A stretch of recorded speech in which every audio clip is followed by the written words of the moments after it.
Sir phone tapping కేసులో ఆ కస్టడీలో ఉన్న రాధాకృష్ణరావు కన్ఫ్యూస్ అయిపోయారు అని అన్నారు. మరి ఆ కన్ఫెషన్ రిపోర్ట్‌లో ఏముంది? అసలు ఆయన ఏం చెప్పారు సార్? ఆ కన్ఫెషన్ రిపోర్టు నేను చదివాను. ఆ కన్ఫెషన్ రిపోర్ట్‌లో చాలా విషయాలైతే ఉన్నాయి. ఆయన డీసీపీ ఆహ్, రాధాకిషన్‌రావు కన్ఫెషన్ రిపోర్టు మీడియాకి లీక్ చేశారు. సో, అందులో ప్రధానంగా మనం చెప్పుకోవాల్సింది ఏంటంటే, కేసీఆర్ కవితను కాపాడుకోవడం కోసం ఒక ప్లాన్ ఏశాడు. సో, కవిత లిక్కర్ కేసులో ఉంది కాబట్టి బీజేపీని ఒక కేసులో ఇరికించి, బీజేపీ జాతీయ నాయకుల్ని కేసులో ఇరికించి, దానికి ప్రతిగా వాళ్ళ మీద కేసులు పెట్టి అరెస్ట్ చేయకుండా ఉండాలంటే కవితను లిక్కర్ కుంభకోణం నుంచి రిలీవ్ చేయాలి అన్న ఒక మాస్టర్ ప్లాన్ కేసీఆర్ వేశాడు. దానికి ఈ ట్రాపింగ్ బ్యాచ్ని ఎంచుకున్నాడు. ఆల్రెడీ ట్యాపింగ్ బ్యాచ్ని సెట్ చేస్తున్నారు. వాళ్ళని ఉపయోగించుకుందామని ప్లాన్ చేశారు. ఇదేం జరిగిందంటే, యాక్చువల్గా మునుగోడు ఉప ఎన్నిక అంతకుముందు మనకి దుబ్బాక, హుజూరాబాద్లో బీజేపీ గెలిచి చాలా ఊపు మీద ఉన్నారు. సో ఆ టైంలో బీజేపీ వాళ్ళు రోహిత్ రెడ్డి ఎమ్మెల్యే, ఆయన్ను పైలట్ రోహిత్ రెడ్డి అంటారు, ఆయన్ను కాంటాక్ట్ చేశారు తమ పార్టీలోకి రమ్మని. రోహిత్ రెడ్డి ఏం చేశాడంటే కేసీఆర్ టీంకి తెలియజేశాడు ఇట్లా.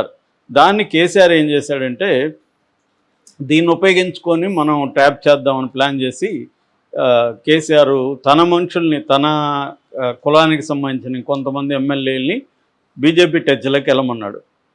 వెళ్ళి మొయినాబాద్లో ఒక ఫామ్ హౌస్లో మీట్ చేయమన్నారు.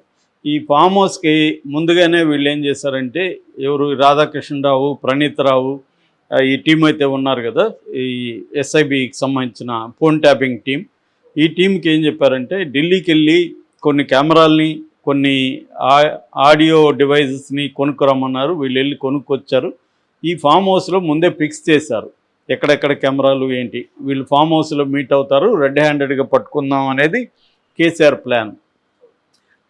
సో ఈ ప్లాను అమలు చేయడానికి మొత్తం పకడ్బందీ చేశారు. అయితే బీజేపీ నాయకులు ఎవరు పెద్దోళ్ళు రాలేదు. కేరళకు సంబంధించిన అమృతానందమయి ఇన్స్టిట్యూట్లో ఉన్న నందు, ఇంకెవరో వాళ్ళు వచ్చారు. సో వాళ్ళని ఈ కెమెరాలతో ఇవన్నీ చేసి మొయినాబాద్ కుట్ర అని చెప్పి బయటికి తీసి బిఎల్ సంతోష్ని అరెస్ట్ చేయాలని అనుకున్నారు. అయితే ముందుగా ఈ కేరళకి వెళ్ళడానికి ఒక చార్టర్డ్ ఫ్లైట్లో అప్పుడున్న Nalgonda SP Rajeshwari and CI Gattumallu వీళ్ళిద్దరినీ పంపించాడు కేరళకి. అయితే వాళ్ళు ఆల్రెడీ ఎస్కేప్ అయిపోయి వాళ్ళు దొరకల.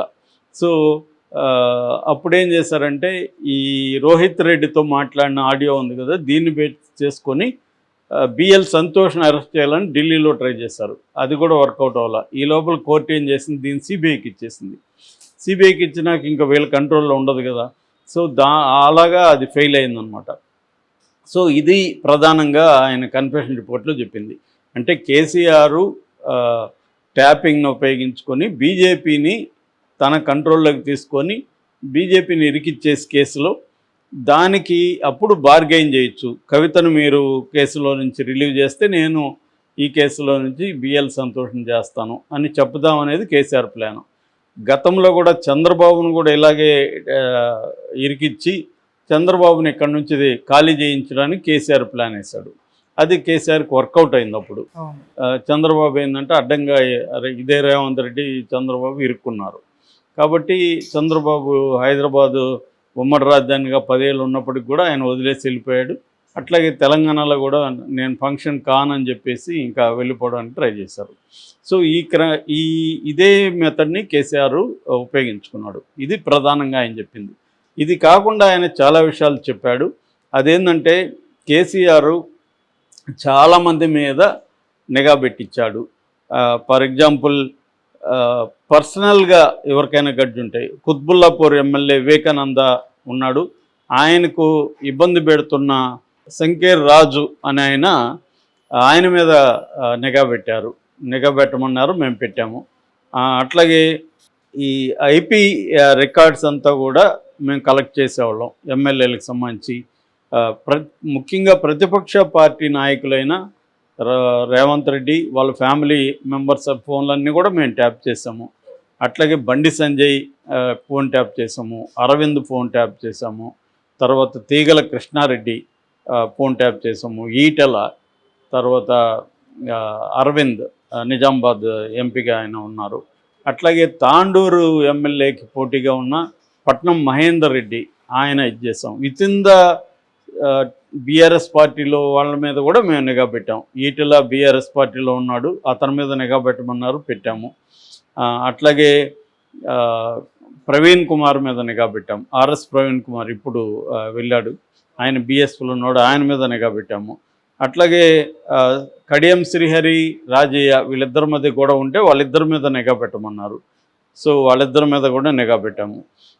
ఇది కాకుండా కాంగ్రెస్ వాళ్ళ మీద కూడా నిఘా పెట్టాం. మాజీ మంత్రి జానారెడ్డి కొడుకు రఘువీరారెడ్డి, తర్వాత వంశీకృష్ణ, కవంపల్లి సత్యనారాయణ, వీళ్ళ పేర్లందరూ కూడా ఆయన చెప్పారు. ఇది కాకుండా ఒక 100 మంది జర్నలిస్టుల మీద నిఘా పెట్టమన్నారు. 100 మంది జర్నలిస్టుల మీద నిఘా పెట్టాం. అట్లాగే ఆంధ్రజ్యోతి ఏబిఎన్ ఎండి రాధాకృష్ణ మీద, తర్వాత ఎన్టీవీ నరేంద్ర చౌదరి మీద, వీళ్ళ మీద కూడా నిఘా పెట్టమన్నారు, వాళ్ళ మీద కూడా నిఘా పెట్టాం. ఇది కాకుండా మేము పర్సనల్గా కూడా, అంటే ఇవన్నీ ఏమో కేసీఆర్ ఆధ్వర్యంలో ప్రభాకర్ రావు మాకు గైడెన్స్ ఇస్తే మేము చేసాం. ఇది కాకుండా పర్సనల్గా మేము కొంతమంది వ్యాపారస్తుల్ని మీద టార్గెట్ చేసి నిఘా పెట్టి వాళ్ళ వ్యాపార రహస్యాలంతా మేము కనుక్కొని వాళ్ళని బ్లాక్మెయిల్ చేసి వాళ్ళ దగ్గర నుంచి డబ్బులు తీసుకున్నాము. అట్లాగే కొంతమంది రియల్ ఎస్టేట్ కంపెనీల మీద నిఘా పెట్టాము, ఆ పర్సన్స్ మీద నిఘా పెట్టి వాళ్ళ నుంచి కూడా చేసుకున్నాం. అట్లాగే కాంగ్రెస్కు బీజేపీకి ఎవరైతే ఫండ్ ఇస్తూ ఉంటారో వాళ్ళ మీద నిఘా పెట్టి వాళ్ళని బ్లాక్మెయిల్ చేసి ఆ ఫండ్ బీఆర్ఎస్కి వచ్చే విధంగా కూడా మేము చాలా చేశాము. ఇలా డీటెయిల్గా ఆయన చెప్తున్నాడు. ప్లస్ ఇందులో కేసీఆర్ పేరే కాకుండా హరీష్ రావు పేరు కూడా వచ్చింది. హరీష్ రావు సూచనల మేరకు ఒక టీవీ ఛానల్ అధిపతి కూడా మాకు హెల్ప్ చేయడానికి హరీష్ రావు ఉపయోగించుకోమన్నాడు. ఆయన టీవీ ఛానల్ అధిపతి కూడా మాకు హెల్ప్ చేశాడు అనేది కూడా ఆయన చెప్పాడు. అట్లాగే మేము మామూలుగా ఫోన్ ట్యాప్ చేస్తారని చాలామంది ఏం చేసేవాళ్ళు అంటే వాట్సప్, స్నాప్చాట్, టెలిగ్రామ్ ఉపయోగించేవాళ్ళు. మేము దాన్ని కూడా బ్రేక్ చేసాము, దాని నుంచి కూడా మేము కరెక్ట్ చేసుకున్నాం. మేము మాత్రం ఎక్కువగా సిగ్నల్ అనే యాప్, స్నాప్చాట్ని మేము ఎక్కువ వాడేవాళ్ళం. మా కమ్యూనికేషన్కి ఎక్కువగా సిగ్నల్ అనే దీంట్లో వాడేవాళ్ళం. అట్లాగే వాట్సాప్లో కూడా VoIP, voice over internet protocol ద్వారా కాల్స్ మాట్లాడుకునేవాళ్ళం. అంటే ఫోన్ ట్యాపింగ్ మనమేమన్నా చేస్తారేమో అని చెప్పి ఈ జాగ్రత్తలు మేము తీసుకునేవాళ్ళం. సో అనేది బేసిక్గా ఆయన చెప్పాడు. ఇదంతా గవర్నమెంట్ మళ్ళీ బీఆర్ఎస్దే వస్తుంది అనుకున్నాం. అయితే గవర్నమెంట్ బీఆర్ఎస్ రాకపోయేసరికి ప్రభాకర్ రావు మమ్మల్ని అలర్ట్ చేశాడు. మేము ఇమీడియట్గా ప్రణీత్ రావు వీళ్ళకి చెప్పాము. మా ఫోన్లు ఇవన్నీ కూడా మొత్తం ఫార్మేట్ చేసేసాము. గవర్నమెంట్ ఇచ్చిన వాటన్నిటిని కూడా ఫార్మేట్ చేసి తిరిగి ఇచ్చేసాము. తర్వాత ఎక్కడెక్కడైతే ఈ డేటా ఉందో దాన్నంతా ధ్వంసం చేయమని ప్రణీత్ రావుకి చెప్పాము. సో ఇదంతా మాకు టెలిగ్రాఫ్ చట్టాన్ని ఉల్లంఘిస్తున్నామని తెలిసే చేశాము ఈ పని. అందుకనే దీన్ని చాలా సీక్రెట్ ఆపరేషన్ లాగా చేశాము అనేది అతను చెప్తున్నాడు. అంటే ఓవరాల్గా చూస్తే కేసీఆర్ ప్రభుత్వం దీన్ని ఒక గ్యాంగ్స్టర్ లాగా, ఒక మాఫియా టీం లాగా వీళ్ళని ఫామ్ చేసింది. వీళ్ళని ప్రతిపక్షాలు, మీడియా అంటే జర్నలిస్టులు, తర్వాత ఎవరన్నా ట్రోల్ చేసేవాళ్ళు, బీఆర్ఎస్ని ట్రోల్ చేస్తుంటే వాళ్ళ మీద, తర్వాత ఏమన్నా ఉద్యమాలు చేస్తుంటే ప్రజా సంఘాల నాయకుల మీద, అట్లాగే తమ పార్టీలో ఎవరైనా అసంతృప్తివాదులు ఉన్నా లేకపోతే గొడవల్లో ఉన్నా వాళ్ళ మీద, ఇలాగా ఇంకెట్లాగో ప్రతిపక్ష నాయకుల మీద, ఇలాగ అందరి మీద ఫోన్ ట్యాపింగ్ అనేది జరిగింది. సో దీనికి ప్రధాన కారణం ఏంటంటే, ఒకటి ప్రతిపక్షాలని వీళ్ళందరినీ కంట్రోల్లో పెట్టుకోవాలి, రెండోది తన పార్టీలో ఎవరు బయటికి వెళ్లకుండా చూసుకోవాలి, ఇంకెవరైనా ఫండ్స్ ఇస్తుంటే మనకు ఫండ్ వచ్చే విధంగా చేసుకోవాలి, అట్లాగే ఆస్తులు సంపాదించుకోవాలి, లేకపోతే పెద్ద పెద్ద ప్రాజెక్టులు తెచ్చుకోవాలనుకుంటే కూడా వాళ్ళని బెదిరించాలి. సో ఇది ఇప్పుడు పెద్ద ప్రాజెక్ట్ ఉంది, ఒక 500 కోట్ల ప్రాజెక్టు చేతులు మారుతుంది. దాన్ని వాళ్ళ ఫోన్ ట్యాప్ చేయడం ద్వారా ఆ ప్రాజెక్ట్ ఎంత కాస్టు, ఎవరు ఎంత చెప్తున్నారు ఇది తెలుసుకోవడం, దాంట్లో వీళ్ళు ఇన్వాల్వ్ అవ్వడం, వాళ్ళని బెదిరించడం. ఎందుకంటే ఇవాళ రియల్ ఎస్టేట్ కానీ వ్యాపారాలు కానీ అన్నీ కూడా లీగల్గానే జరగవు. అనేక ఇల్లీగల్ యాక్టివిటీలు జరుగుతుంటాయి. వాటినన్నింటిని వీళ్ళు ఫోన్ ట్యాపింగ్ ద్వారా తెలుసుకొని వాళ్ళని బెదిరించడం అనేది ప్రధానంగా కనిపిస్తుంది. ఓకే. సో ఇది కానీ మరి ప్రూవ్ చేస్తాడా రేవంత్ రెడ్డి? ఎందుకంటే ఇప్పుడు ఈ వాంగ్మూలం చాలు వీళ్ళని అరెస్ట్ చేయడానికి. కాకపోతే ఈ వాంగ్మూలం అనేది నిజంగానే ఆయన ఇచ్చాడా లేకపోతే లీక్ చేశారా ఊరికే? ఎందుకంటే ఆయన ఇచ్చినట్టు మనకేం తెలియదు కదా, ఈ రిపోర్ట్ బయటకు వచ్చింది. సో దీన్నైతే కాంగ్రెస్ కానీ ఎవరు ఖండించట్లేదు అది అబద్ధం అని. సో ఇప్పుడు ఈయన కోర్టులో చెప్పాల్సి ఉంటుంది, కోర్టులో 164 వాంగ్మూలం ఇవ్వాల్సి ఉంటుంది. కోర్టు డీటెయిల్గా రికార్డ్ చేస్తుంది. అప్పుడు ఆ వాంగ్మూలాన్ని బేస్ చేసుకొని అరెస్టులు చేసే అవకాశం ఉంది. కాకపోతే రేవంత్ రెడ్డి నిజంగానే ఇది ముందుకు తీసుకెళ్తాడా, లేకపోతే అందరూ గతంలో కూడా అనేక కుంభకోణాలు వచ్చాయి, వాటిలో ఏం తేలలేదు ఫైనల్గా. మనం చూసాం కదా ఫోన్ ట్యాబ్, మన ఓటు ఫార్ నోటు, ఆ కేసులో ఏమైంది, ఏం కాలేదు. నయీం కేసు ఏమైంది, ఏం కాలేదు. ఇట్లా అనేక కుంభకోణాల్లో ఏమీ కాలేదు. సో ఇది కూడా అలాగే తేలిపోతుందా? కేవలం రేవంత్ రెడ్డి తన ఎనిమీస్ని బెదిరించుకోవడానికి ఇది ఉపయోగించుకుంటాడా? అంటే కేటీఆర్ని కేసీఆర్ని వీళ్ళని బెదిరించి మీరు దూకుడుని కట్ చేయడానికి ఇది ఉపయోగించుకుంటాడా రేవంత్ రెడ్డి? లేదు నిజంగానే అరెస్టుల వరకు వెళ్ళి ఆ స్థాయిలో ఈ కేసుని ఫుల్గా డీల్ చేస్తాడా అనేది తెలియదు. ఎందుకంటే ఇవన్నీ కూడా మన డ్రగ్స్ కూడా రోజు వచ్చేది, తర్వాత ఏమైందో చూసాము.